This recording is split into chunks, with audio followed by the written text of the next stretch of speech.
कि सुनवाई पूरी हो जाने के बाद किसी मामले पर फैसला लिखने में साल भर का वक्त क्यों लगना चाहिए।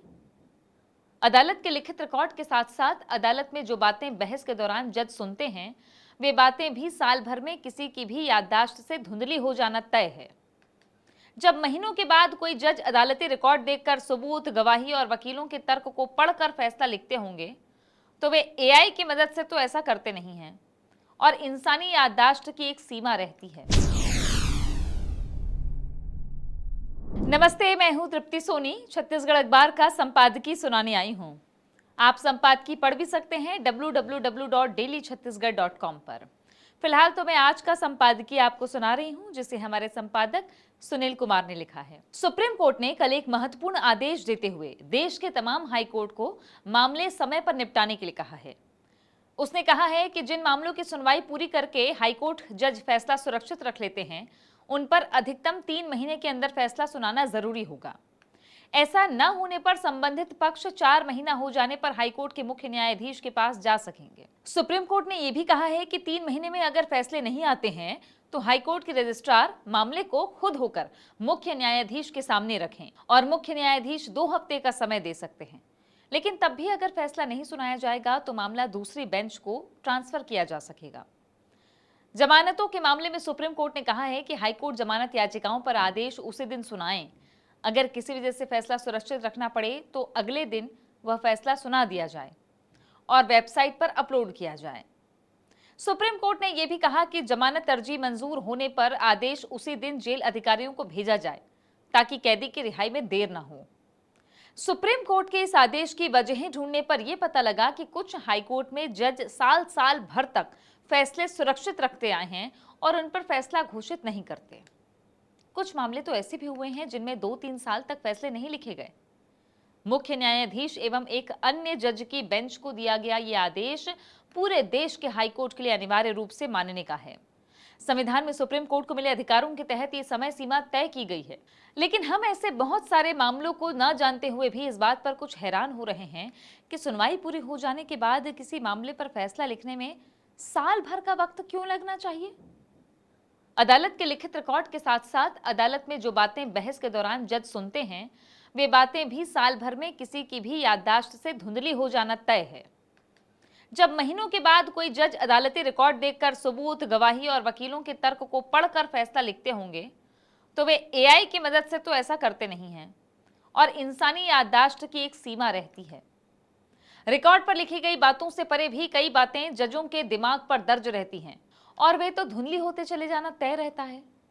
फिर किसी फैसले से जिसका भी नफा होना हो या जिसे भी नुकसान होना हो, उन पर भी महीनों और बरस दर बरस की देरी से नुकसान या नफा होता है, जो कि पूरी तरह नाजायज रहता है।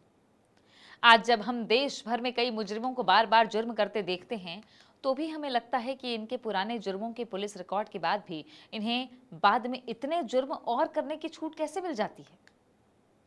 कल के ही सुप्रीम कोर्ट के इस ताजा आदेश को देखें तो इसमें एक तरफ तो शिकायतकर्ता की शिकायत पर समय पर फैसला देना जरूरी किया गया है और इसके लिए किसी हड़बड़ी या गलती का दबाव भी नहीं डाला गया है।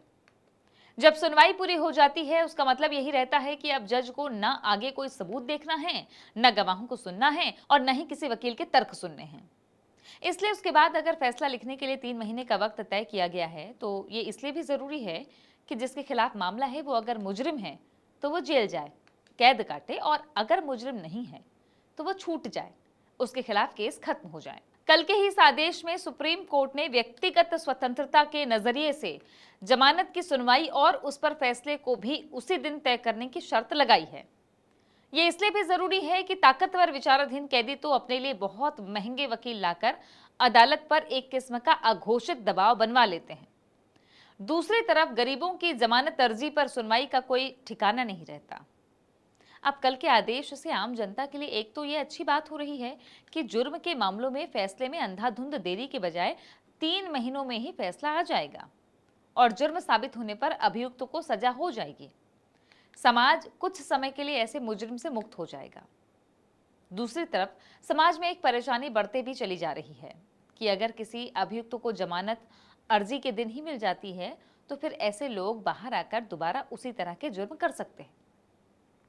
समाज के सामने व्यक्तिगत स्वतंत्रता की वजह से जमानत अर्जी पर जल्द आदेश एक परेशानी और खतरा भी लेकर आ सकते हैं, लेकिन ये परेशानी अदालत की फिक्र की नहीं रहती या कानून व्यवस्था बनाए रखने के लिए जिम्मेदार सरकार की जिम्मेदारी रहती है। देश में सुप्रीम कोर्ट और हाई कोर्ट में मामलों का बोझ तो कम है, निचली अदालतों में ये बोझ और अधिक ज्यादा है।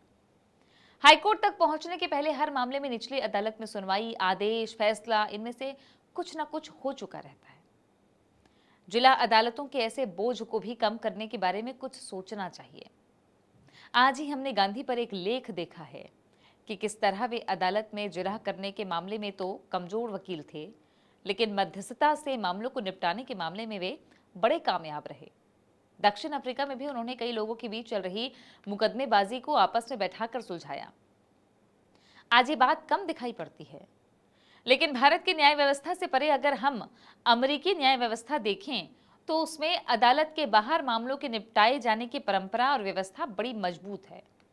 वहां पर तो सरकार के किसी के खिलाफ चलाए जा रहे मुकदमों में भी आरोपी के और सरकारी वकील के बीच सजा या जुर्माने को लेकर खुले मोलभाव की व्यवस्था है, और बहुत से मामलों में संभावित सजा घटाने की शर्त पर आरोपी अपना जुर्म मान भी लेते हैं। सरकारी वकील कम सजा दिलवाने पर तैयार भी हो जाते हैं और अदालतों पर से बहुत से मामलों का बोझ घटता है।